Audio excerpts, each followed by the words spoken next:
अब मैं गया इंटरव्यू राउंड में, मैंने कहा hello sir, my name is Sandy and I am from Delhi sir. Ranjeet ji कह रहा ओ सैंडी, क्या करते हो सैंडी?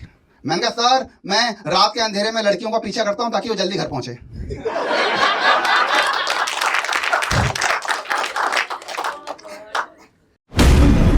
मुझे पता है शो की सबसे इंपॉर्टेंट चीज क्या होती है, जहां पर हम तुम्हें जज कर पाते हैं कि तुम कैसे हो।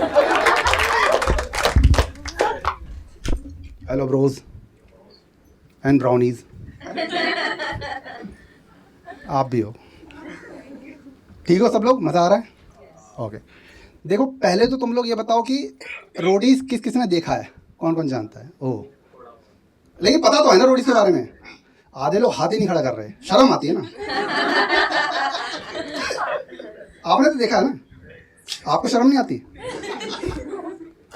चलो कोई बात नहीं। देखो अभी क्या है ना, मैं आपको रोडीज का पूरा पैटर्न समझाऊंगा यहाँ कि रोडीज बनता कैसे है। तो रोडीज में क्या होता है, सबसे पहले आपको देते हैं एक फॉर्म, उस फॉर्म में होते हैं कुछ क्वेश्चंस और उसके आपको जवाब देने होते हैं। जैसे मान लो उसमें लिखा है कि क्या आपने कभी लड़की पे हाथ उठाया है, तो आपको लिखना पड़ेगा हाँ, अगर सेलेक्ट होना है तो। क्योंकि अगर आपने ना लिख दिया तो मतलब आप समझदार हो, और समझदार लोगों का रोडीज में क्या काम है?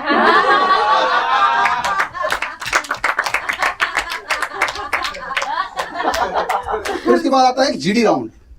अब जीडी राउंड में क्या होता है ना, ये पैराडॉक्स क्वेश्चन पूछते हैं जो मतलब आंसर देने में बहुत कॉम्प्लिकेटेड होता है। जैसे वर्ल्ड के बहुत सारे पैराडॉक्स क्वेश्चन हैं, मैं आपको एक एग्जांपल दूंगा, आप लोगों को समझ में आएगा क्या बोल रहा हूं। जैसे मान लो एक ट्रेन की पटरी है, उस पर 5 लोगों को बांध रखा है, ट्रेन आ रही है, वो 5 मरने वाले हैं। आपके पास एक पावर है कि आप उसका डायरेक्शन दूसरी पटरी पे मोड़ सकते हो, लेकिन कंडीशन ये है कि उस पटरी पे सिर्फ एक बंदा बंधा हुआ है। आप क्या करोगे? मतलब कोई जवाब देना चाहेगा, लेकिन जवाब बिल्कुल जेन्युइन और नॉर्मल देना, मतलब ऐसा नहीं कि कुछ भी बोल रहे हो। जैसे लास्ट टाइम मैंने एक अंकल से पूछा था, कह रहे कि मैं ट्रेन रोक दूंगा। मैंने कहा अंकल आप करते क्या हो? कह रहे डॉक्टर हूँ। मैंने कहा तो ऑपरेशन करो, ये ट्रेन में इनकी रोक रहे, और रोकने का इतना ही शौक है तो मुझे 10 तारे हैं वो रोको। कहने का मतलब है ऐसे फालतू के जवाब नहीं देने। तो बताओ आप क्या करोगे भाई, आप क्या करोगे अगर होगे तो? मतलब एक ऑप्शन है कि एक पे एक पटरी पे एक बंदा है, एक पे 5 है। हाँ, मैं तो चलो एक पे ही चढ़ा दूंगा, चढ़ा दोगे? हाँ मतलब हाँ, नॉर्मली यही करेंगे ना। लेकिन इसमें अब आप सोचो कि वो 5 तो वैसे ही मर रहे थे, एक को आप मार रहे हो, समझ रहे हो? तो अभी क्या करोगे? मैं उसी को मार। हाँ, इंसानियत के नाते।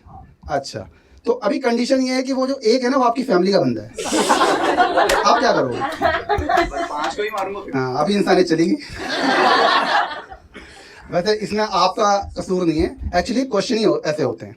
तो रोडीज वाले ऐसे ही क्वेश्चन पूछते हैं, आपको फंसाते हैं, और मैं हूं 1 नंबर का हरामी। मैंने बोला क्यों ना जवाब ऐसा दे कि वो फंस जाए, तो मैंने तैयारी शुरू कर दी। तो मैंने ना उनके कुछ कॉमन क्वेश्चन उठाए, उनके जवाब ढूंढे। जैसे मान लो वो बड़ा पूछते हैं कि what are the heroic things you have done in your life, मतलब कौन सा ऐसा हीरो वाला काम किया लाइफ में। जो मैं बोलूँगा कि हाँ, एक बार फुटपाथ पे एक बंदा सो रहा था, मैंने उस पर गाड़ी चढ़ा दी ताकि वो हॉस्पिटल में आराम से सोए।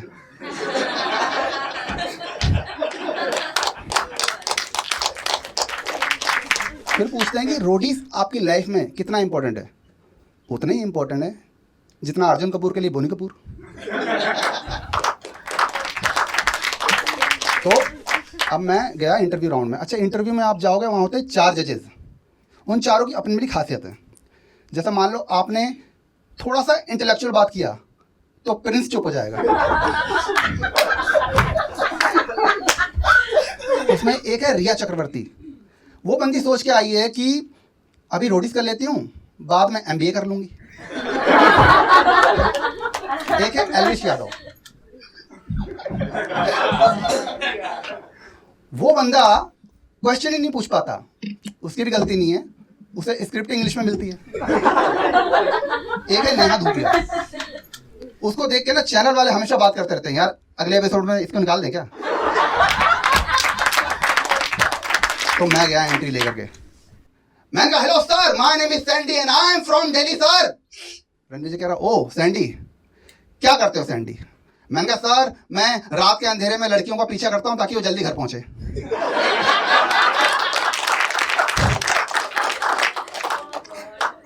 तो 5 सेकंड तो उसको प्रोसेस करने में लगा कि मैंने बोला क्या। भोसड़ी का ये कमाने के लिए क्या करता है? मैंने कहा सर वो मैं झाड़ू पोछा लगाता हूँ, गंदगी साफ करता हूँ सर, मैं ना स्वीपर हूँ। वो इंप्रेस हो गया, कह रहा ओ वाह। मैंने कहा वाह की क्या बात है इसमें, इतना अच्छा लग रहा, तू कर ले। तो कह रहा है कि तुमने फॉर्म में लिखा है कि तुम्हारे जिंदगी के पूरे सपने पूरे हो सकते थे, लेकिन तुम्हारे फादर ने वो सपने पूरे नहीं होने दिए। मैंने कहा हाँ सर मेरे जिंदगी के सारे सपने पूरे हो सकते थे सर, लेकिन मेरे बाप ने वो सपने पूरे नहीं होने दिए। कह रहा हो कि क्या किया आपके फादर ने? मैंने कहा सर रोज सुबह जल्दी उठा देते थे वो। कह रहा अच्छा एक बात था, इस शो में आने के लिए तू नेहा धूपिया को इम्प्रेस कर सकता है? मैंने कहा कर सकता हूं सर, लेकिन ये तो बताओ कि इसमें से नेहा धूपिया है कौन? तो इतनी देर से ना प्रिंस से कोई बात नहीं कर रहा, तो उसको डर लग रहा है कि कहीं मुझे साइडलाइन करने की साजिश तो नहीं चल रही। एक तो बहन जो बिना टैलेंट का बंदा कहीं पहुंच जाए ना, उसको हमसे डर ही लगा रहता है। उससे बात करें क्या, बॉडी बिल्डिंग के अलावा उसको कुछ आता नहीं है। तो वो बीच में कूद पड़ा, पाजी फालतू की बातें बहुत हो गई, कुछ पुशअप मरवा लें इससे। मैंने कहा भाई सुन, जब दो समझदार लोग बात कर रहे थे तुझे बीच में बोलना जरूरी है? कराओ छुट्टी। तूने क्या लिखा फॉर्म में कि तू अपने स्कूल और अपने कॉलेज में वॉलीबॉल और बास्केटबॉल का चैंपियन था? मैंने कहा हाँ था। कह रहा कैसे, तेरी तो बॉडी भी नहीं है। इसको पता नहीं क्यों लगता है कि दुनिया में सब काम करने के लिए बॉडी होना जरूरी है। एक दिन एक टीचर से लड़ रहा था, तुम क्या पढ़ाओगे यार, तुम्हारी तो बॉडी ही नहीं है। मैंने कहा भाई कुछ लोग जिम फिट होने के लिए भी जाते हैं।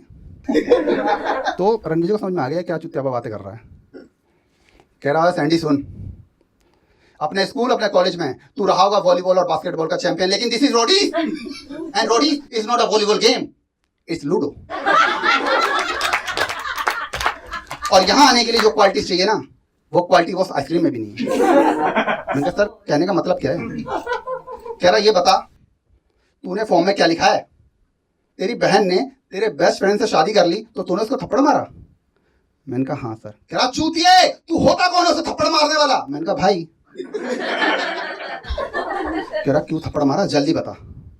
मैंने कहा सर वो लड़का अच्छा नहीं था, वो दिन भर दारू पीता था, सिगरेट पीता था, गांजा मारता था, हर टाइम नशे में रहता था सर पूरे दिन। कह रहा हाँ तो क्या हुआ चूतिए, नशा ही करता था ना, भीख तो नहीं मांगता था? मैंने कहा सर भीख भी मांगता था। अब आप खुद बताओ, क्या आप अपनी बहन का रिश्ता किसी ऐसे लड़के के हाथ में दोगे जो भीख मांगता हो? रणवीर जी की गांडी फट गई। उसको लग रहा कहीं मैंने हाँ बोल दिया, कल से भीख ना मांगने लग जाए। नहीं मैं मांग भी लेता। मैंने कहा सर ऐसा है, आप सोचो, तब तक मैं नेहा मैम के पास जाता हूँ। नेहा मैम आप भी कुछ पूछ लो, या सिर्फ ग्लैमर के लिए बैठी हुई हो? मेरी सुन मेरी बात, मैं चाहे बोलूं या ना बोलूं, इसमें अच्छा। मैंने कहा मैम वो तो ठीक है, आपकी चॉइस है, लेकिन पब्लिक के लिए एक आध क्वेश्चन ही पूछ लो ताकि उनको भरोसा हो जाए कि आप में दिमाग है। कह रही अच्छा ठीक है, ये बता कि अगर तुझे हम एक टास्क दें कि तुझे लड़की को थप्पड़ मारना है, क्या तू मारेगा? मैंने कहा हाँ मार दूंगा। प्रिंस बढ़ गया, ओ चूतिए, लड़की को थप्पड़ मारेगा तू? हाँ लड़की को? हाँ हाँ।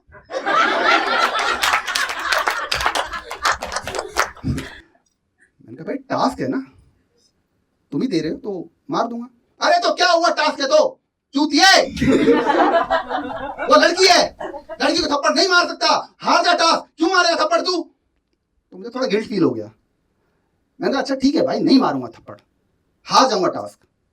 तो नेहा कह रही है कि अगर तू टास्क हारी जाएगा तो हम तुझे शो में क्यों ले?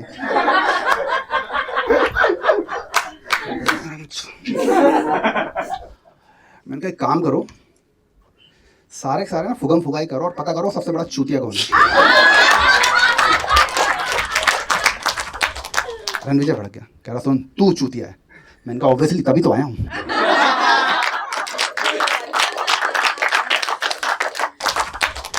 मैंने कहा आइंस्टीन होता तो थोड़ी आता यहाँ। कह रहा अच्छा आइंस्टीन, चल स्पेलिंग बता।